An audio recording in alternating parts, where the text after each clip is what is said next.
Have you ever wondered how OTPs are generated and validated for two-factor authentications? And if you want to add an extra layer of security to your application with OTPs, yes, you are in the right place. Today, we are going to uncover the magic behind OTPs. Hi, hello guys, this is Sharat Chandar K. Welcome back to my channel. Thank you for joining me today. In this video, we will create our own OTP generator and validator using HTML, CSS and JavaScript. Without wasting your time, let's dive into a quick demo. In this demo, you will understand what is OTP and how we generate and validate through our app. A OTP is a one-time password, is an automatically generated numeric characters that authenticates a user for a single transaction. An OTP is more secure than a static password, especially a user created password, which can be weak or reused across multiple accounts. OTP may replace authentication login information to add another layer of security. So here we have already created a OTP verification design with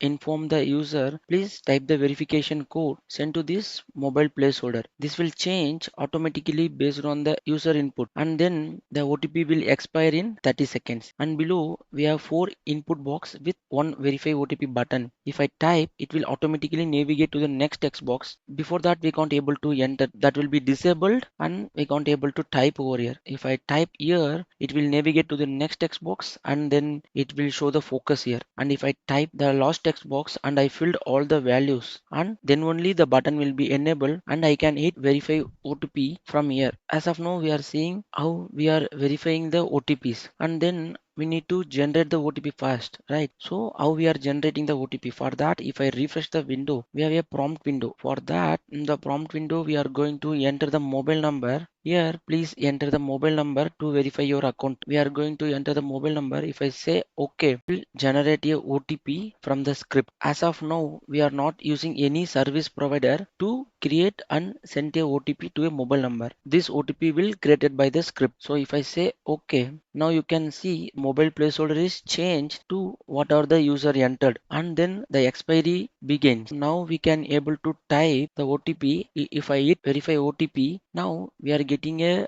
response verification failed because the generated OTP and we are entered the OTP is wrong. Once the OTP will expires, we can't able to enter values in any of the text box, and we can't able to check with the verify button too. Now how we can generate the OTP again? For that we have an option did not receive OTP. So if I request it again, now it will generate a new OTP to the same mobile number. Now it is enabled. Now you can enter the received OTP and you can hit verify, and you can check your account has been verified successfully. By the end of this video, you will have a powerful one-time password generator with verification tool that will check a vital security measure to protect sensitive data and prevent unauthorized access, and also learn how to build a critical component of secure application. That's all for the demo. If you found this video helpful, give it a thumbs up and leave a comment below. Make sure to subscribe for more coding tutorial and tech content. Let's build our own. Here I have already created a project folder named called OTP app. Let me open this into my favorite code editor, Visual Studio Code. Let me drag this OTP app into a Visual Studio Code. Visual Studio Code automatically load all the files into the directory. Here I have already created a index.html, style.css and script.js. In HTML, we'll have an option to create a boilerplate. Type exclamation symbol and hit enter. It will automatically create the boilerplate. Will change the title.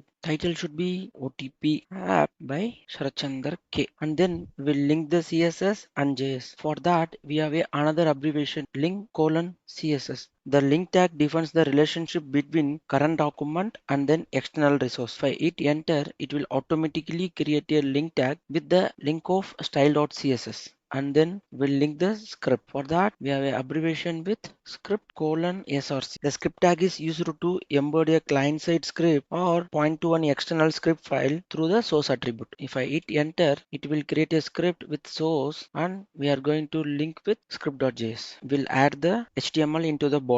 Body element contains all the content of an HTML document. For that, in Visual Studio Code we have an abbreviation with dot container, hit enter, it will automatically create a div with a class attribute with the value of container. Div tag defines a division or a session into an HTML document. Inside that, we'll add a S2 tag. The S2 tag are used to define the HTML heading. In the heading, I'm going to OTP verification. Let us see our OTP app in action. We have a extension called Go Live. So if we click this, it will automatically create a live server into the default browser. Here, what is live server? Live server help us to show the immediate changes on the default browser without reloading the browser. Once we save, it will automatically reload. So for that, what I will do, I will add a paragraph tag to inform the user, please type the verification code sent to the mobile number. So if I save this, see, now you can able to automatically see the changes into the browser. That's how the live server will work. We'll add the mobile placeholder here. The mobile placeholder will change automatically whenever user enters their mobile number. For that, we'll add a span tag. With that, we'll change the mobile number dynamically. Help of ID. So if I save this, now you can see this. Add another p tag with the OTP will expire in 30 seconds. This 30 seconds is dynamic. So I will add this 30-second into a pan tag and I will add a ID of expire and I will change this 30. So now you can see this. We'll add the input box. So for the OTP, we are going to use as a number. So for that, first we'll add a div element with a class attribute value of row. Inside that, we'll add a input tag. Input tag specifies input field where the user can enter data. We have a option to create input with number. Anyway, we are sending the OTP with value of numbers. So I will type input colon number. We need to add a 4 input box. For that, we have a asterisk symbol and we'll type 4. It will generate 4 input box. As of now, the name and ID is irrelevant for us. So I will remove this. So if I save this, now you can see 4 input box. We can able to type any string over here, only the numbers because the type is number. If it is text, we can able to enter numeric characters as well as string too. If it is number, it will be restricted to type only numbers. The next input is button. Button tag defines a clickable button. Button type button, the value of verify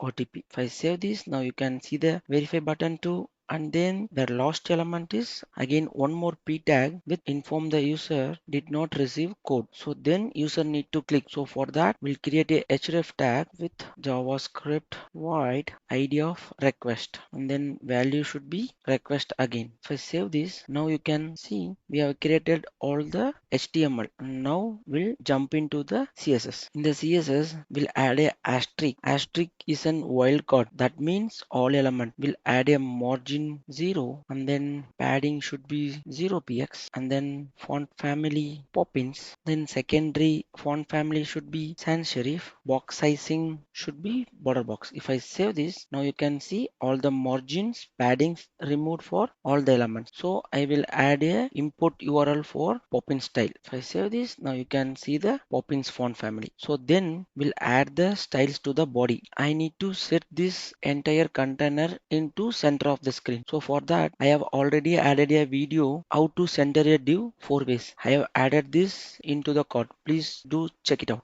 First, I will set a background color of light blue. If I save this, now you can see the background color will set all the elements center of the body. So for that, we'll add the min height of 100 VH. VH is an viewport height and then display should be flags and then align item should be center. Justify content center. If I save, we can able to see all the elements into the center of the body. So then we have added the styles to the body. Now we'll add the styles to the container. So add dot container background color should be white and then width of 400 px, border radius will add 30 px and then inner spacing of padding 25 px, text align center. If I save, you can see the container is in center of the body. We'll add the styles to the text box. Where is the text box is placed? Text box is placed inside the row. We need to add the styles to the row. Dot row. Again, we need to set all the text box into the center of the div. So for that, display flags, each text box should be gap of 30 px and then justify content should be center and then margin of 20 px. Outer spacing should be 20 px. See, now you can see all the text box it in the center for the row. We'll add the styles to the input box. So row dot inside the inputs. So we'll add the height of 50 px and then width of 50 px. If I save, now you can see the textbooks into the center of the row. So we'll add more styling with the padding inner space of 25 px. If I save, now you can see the inner space. To add the font size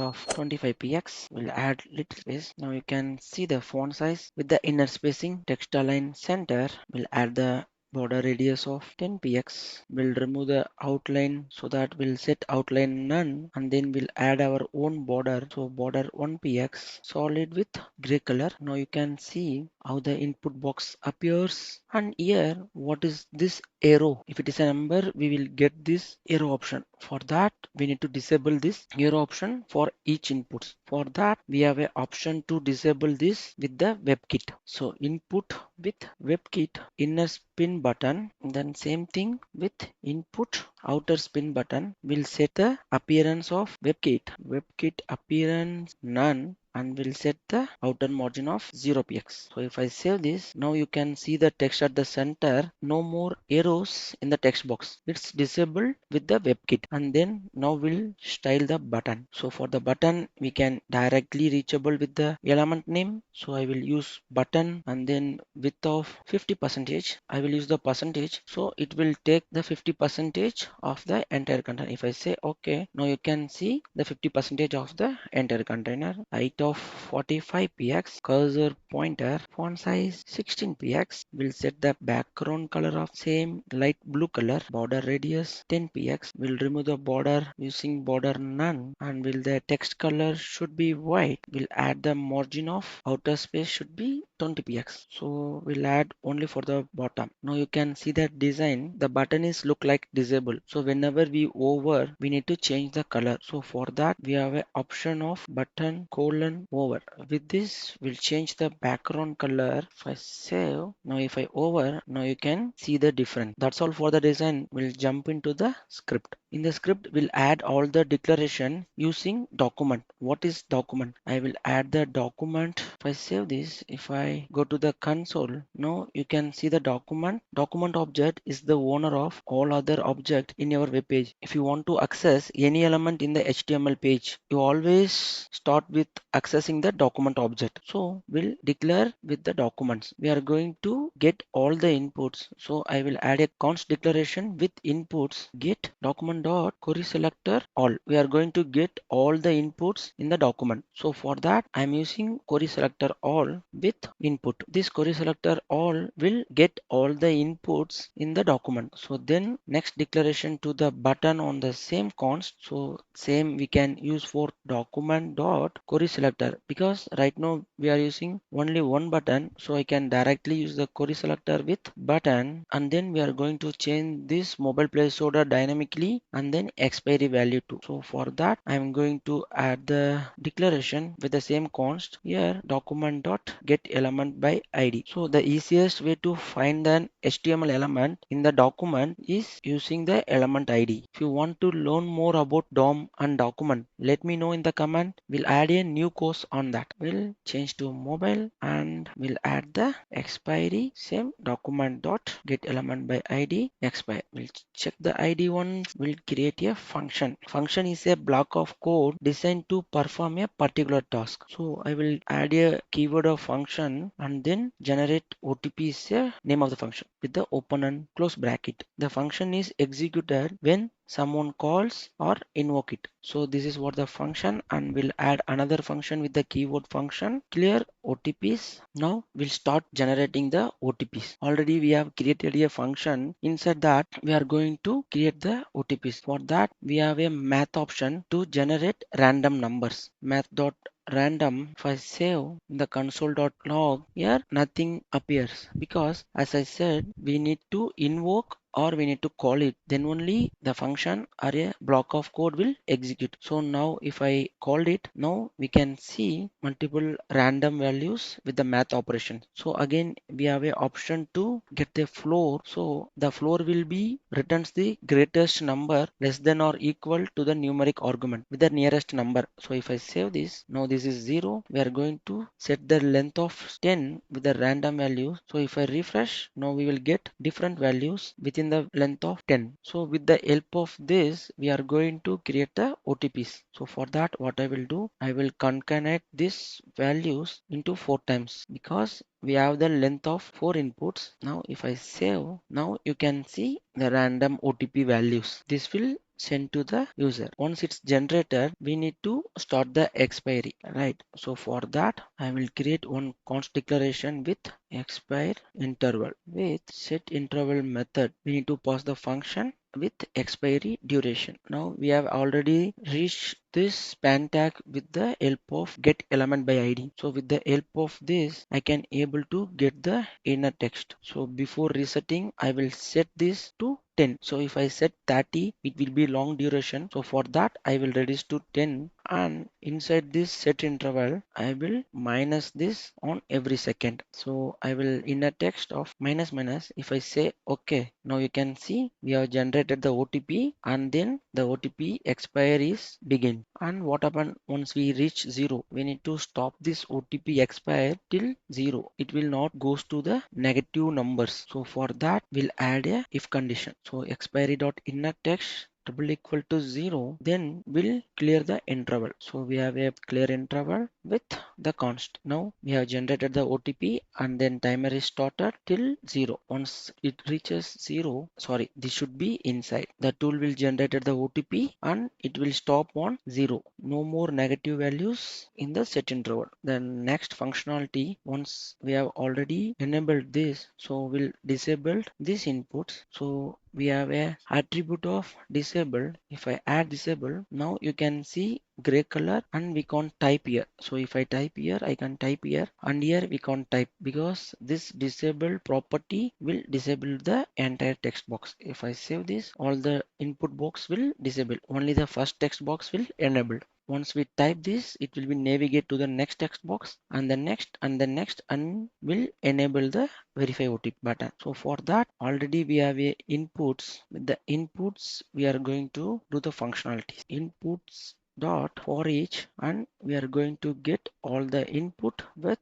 index. So what I will do, I will add a console.log of input. So now if I save this, now you can see all the inputs. Inputs is this will get query selector all for all the inputs, and now this is the first input, and then second, third, and fourth. So now we are going to enable the next text box while typing the first one. So for that, if I refresh, we need to receive the focus on here. So for that, we know this is a first input. So for that, we can directly set the array index of 0 dot focus. Now if I save this, now we can see the focus on first input automatically because we have a multiple input box. We are going to set the first value. In the JavaScript, it will be 0 as the first index, and then we'll jump into the inputs. Here, once we type this, then only we need to go to the next text box. For that, we need to add a event listener of key press. So we have already received the input dot add event listener in the event listener of key up. With the function, this will create a key up of each inputs. So inside that, I will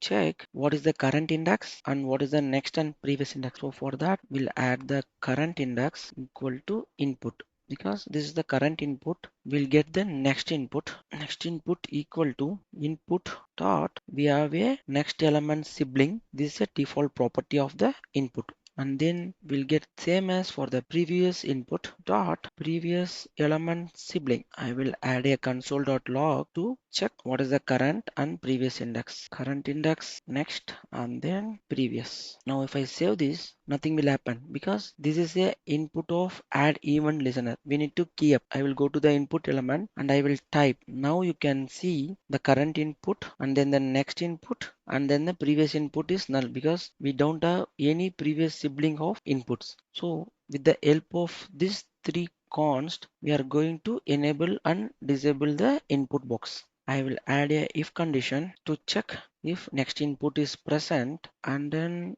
next input dot as attribute is disabled. If it is disabled, then only we are going to navigate to the next text box. And current, sorry, this should be current input.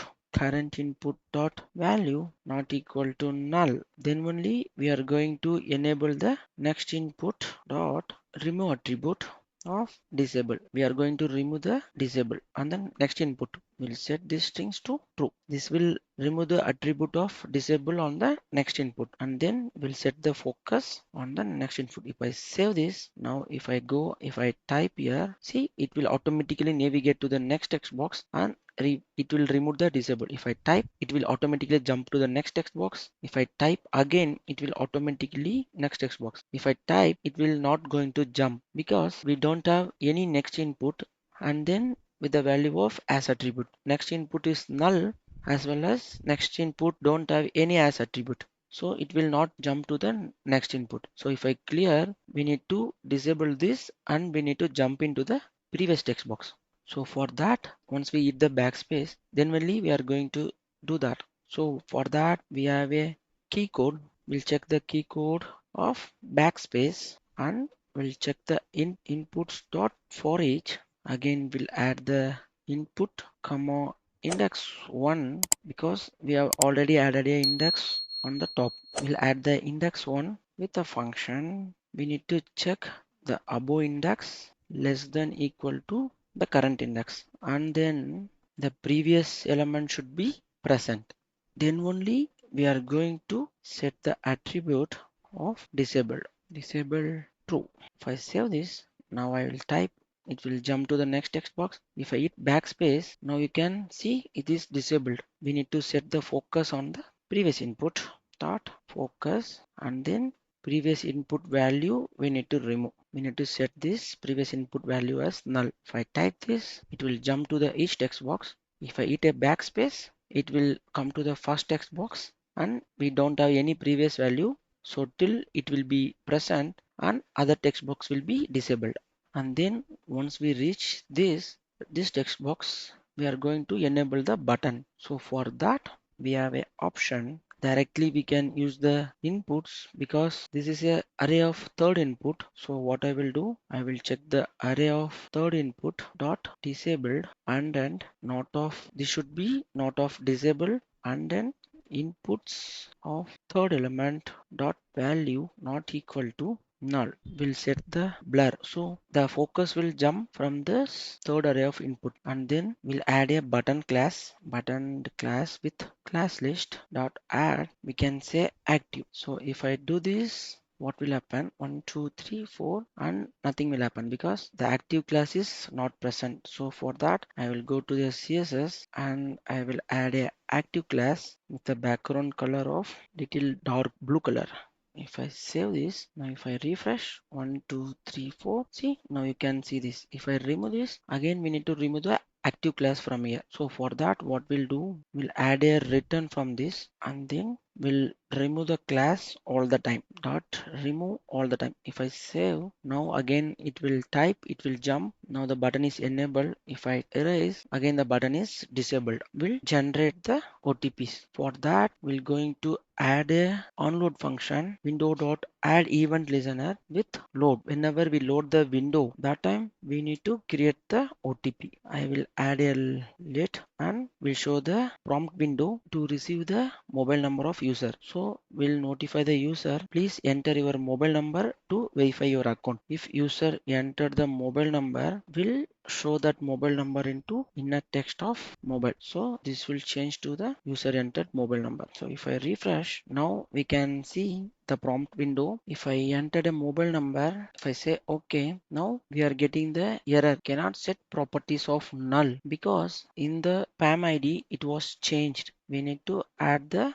mobile. If I save, if I refresh, now we'll get a prompt window. I will enter the mobile number. If I say okay, now it will change and the focus will come to the first text box and I can enter and the button will be enabled. Now we'll add the functionality to verify the OTPs. For that, we have already created the OTP that we need to show into the alert. So I will change this console.log to alert. We need to generate the OTP once user has entered their mobile number. So that I will invoke the method into the window load. So what will happen? It will generate the OTP once user enter their mobile number. If I say OK, now it is generated, and here we can concatenate the text. So we'll add this into a global variable. So we can use this OTP into the entire script file. So for that, I will add this into a global variable, and I will set OTP to this, and I will add a alert box with your OTP is plus OTP. If I save, now we can enter the mobile number. If it OK, now it will generate the OTP. Your OTP is 5158. If I say OK, expiry duration is starts. We need to add the functionality to verify the OTP. For that, we have already added a button query selector. That button dot add event listener with click. The user will click the button, and then we'll add the function bracket, the lambda expression, and inside that we can verify the OTP. For that, we need to get the values what user entered into the text box. For that, we have already a query selector all for all the OTPs. So with this, what we can do, inputs dot for each, and we'll get all the input again. From the input, we'll concatenate the value of input dot values. So this will get the value from what user is entered. So if I refresh, now I can enter the mobile number and I say OK 3728. If I say OK, I will type this and I will hit this, and now we can see we are getting the input values what user has entered, not the tool generator. So if I clear, I can enter 1 2 3 4 and I will hit verify. So we can get this user entered value. With this user entered value, and then we have already created a global variable. With this help of, we can cross check these values and will inform the user this is verified or not. So for that, verify equal to OTP. This is a global variable and will show the user your account has been verified successfully. I will jump here and I will type the mobile number and I will say OK 7654. If I hit verify, now you can get the response. Your account has been verified successfully, and I can say OK. Still OTP expire is running. So for that, we need to reset that. What we can do, we'll go here and we'll get the clear interval, because we are creating the const inside the generate OTP. Instead of this, so we can set this as a global variable. With the help of global variable, this should be null, and once we generate and we say it will be valid, and then will clear the expiry as well as the input box. For that, we have already created a function called clear OTP, the same what we have already created. So I can get this. We are going to clear all the inputs. So simply what we can do, inputs dot for each, and we'll set all the values equal to null. That's it. And if this is verified, we are going to show this alert, else will inform the user your verification failed. So now if I save this, now we need to clear the interval too. So I will go to this, because this is a clear interval. So we can use the same clear interval into here, and then we'll call the clear OTP function inside the verification. Once it's verified, we'll use the clear OTP. So that I will go here and I will refresh, and again I will enter the mobile number and I will say OK 1638, and I will hit verify. Now you can see the response, your account has been verified successfully. And if I say OK, all the text boxes cleared, and it was cleared, but we need to reset to 0. For that, again I will go to the clear OTP, and I need to set all the input to set disable. So here input dot set attribute of disabled true. If I save, and then I will set the expiry dot inner text to 0. So now if I refresh, I will enter the mobile number, will say OK 7465. I will hit verify OTP. Now we are getting a response. If I say OK, the response is 0 and we can't able to enter, and we need to disable the button too. For that, here itself we can do button dot set attribute disabled true, and then button dot class list dot remove active. Now if I save this, say OK. 7273, verify again. Now verify successful. If I say OK, 0 and everything is disabled and button to disable, and we need to add the functionality to request again. So that is very simple. So I can copy this method and I will JavaScript spelling mistake and I will add here on click. I will invoke this method and it will refresh automatically, and I will add the mobile number. I will say OK 2316 2316, and here I can able to verify it. Now again from here I can able to request it 8921. If I request it, we need to enable the input. So for that, in the clear OTP, what we need to do, if I will add a index value here and I will check the I double equal to 0 and will input dot read attribute of disabled. Then this if I not equal to 0. So again I will enter the mobile number 1288 and I can verify. Now your account has been verified successfully, and see now we can able to see the first text box as enabled, and if I request it again 6697, see again the expiry starts, and if I type something wrong, if I entered, we need to remove the attribute. So I will do this. I will type a mobile number 8457. Now I can able to verify it. Now this is gone, and again I can able to request it 3257 3257, and I can able to verify it again. That's all for the verification. If you found this video helpful, give it a thumbs up and make sure to subscribe. If you very much interested on JavaScript, I have already added a playlist into the description. Please do check it out. Thank you for watching. Until next time, keep coding and keep learning. See you in the next video. Happy coding. Bye for now. Have a nice day.